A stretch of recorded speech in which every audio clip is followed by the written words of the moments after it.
John McPhee, former Delta Force operator, amazing war fighter, storied career. He was my boss. Man, John was a force. He's one of those guys in garrison. He is not a fun human to work for. He's definitely not one that like your personal mentor about how to be a good human. But you put John McPhee in a case in glass that says break in case of war or violence, and you break that, he is one of the greatest war fighters to like walk during GWAT.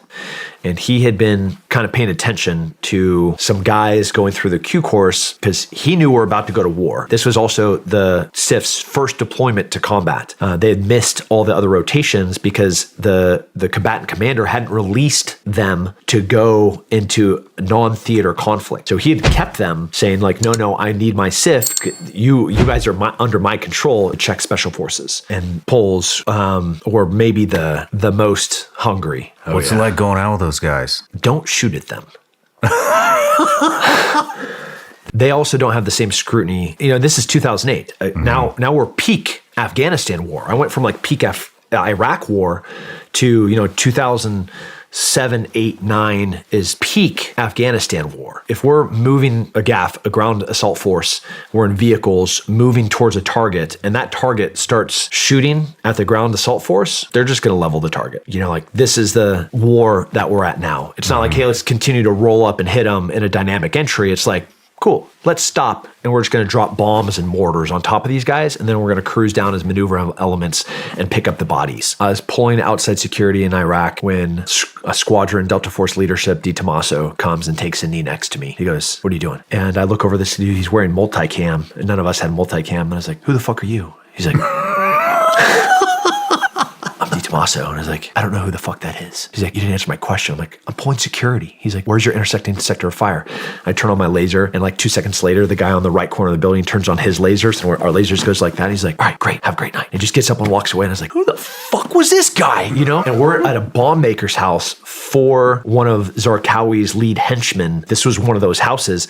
And this dude just like shows up on target and like walks up and starts talking to me. And it wasn't until afterwards when I'm like, "Who is this dude?" And they tell me who this is, and I start understanding who the units are that are part of this task force. And then it like clicks. I was like, "Holy shit, this is the A team." Like this is like the most elite fighting force on the planet. Because, I got the goods. I get a call from the FBI saying ISIS was trying to recruit somebody locally to find me and my family and where we lived to come and kill us. They're trying to find somebody locally to kill you and your family. I was like, that's fucking sick. That's such great news, dude. I've been traveling all over the world. What you're telling me is that these idiots are going to come to my house in Texas. So I call my friend that works for Fox News. He's like, "Hey man, can you put me on live?" And they're like, "Yeah." I'm like, so I get live on Fox News and I say my address live on Fox Television. I was like, "You can send absolutely anybody that you want to my house to try and kill me and my family. Just know that you're never going to get them back. I'm going to kill them all." How did this go down with your wife? She was so mad at me. Yeah, she's like, "I'm out." And she like popped smoke just for like a day. But then she came right back because, I got the goods.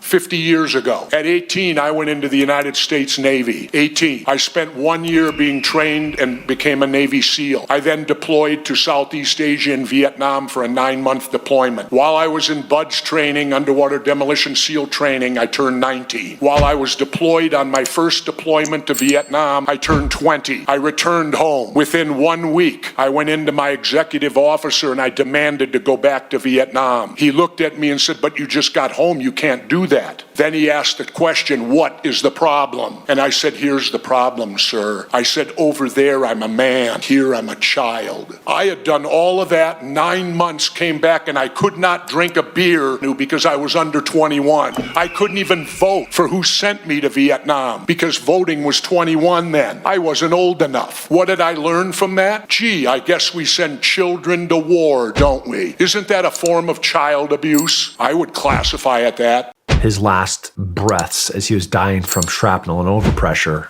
was an American commando with his foot on his chest. Damn. Do you want to talk about what happened when they found him, or should we keep that offline? Totally up to you. I want everybody to know that this dude, that Zarqawi, radical, murderous, raping, torturing fanatic, burnt people alive, dragged them through the street, tortured. I don't know. If you're to, how many do you think, Sean, under his lieutenants, how many people did he torture and murder?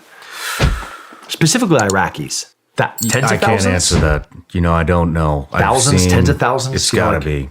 I remember rolling up to locations where they would put people's heads on cinder blocks and on huge blocks and then just launch cinder blocks straight down and pop people's heads like a grape. I've seen pregnant women, get hung on hooks just to bleed out with the fetus. If Russia came to the Polish border, which they were trying to push through, like when they got all the way to Kyiv and they're looking at moving all the way up into Poland, Poland was positioned to find a line in the sand and stand there and die on it. Like you'd have to step over the bodies of every single Polish special operations guy if you were a Russian soldier trying to invade Poland. And they have had that for 20 years. So then they get to go to war, but they haven't been in war, like real war. And now they want to prove their tactics, their procedures. They want to make sure that their equipment is right. They're using the right ammo. All the things that you learn from war, they're trying to perfect there. The Czech and the Poles were maybe the most hungry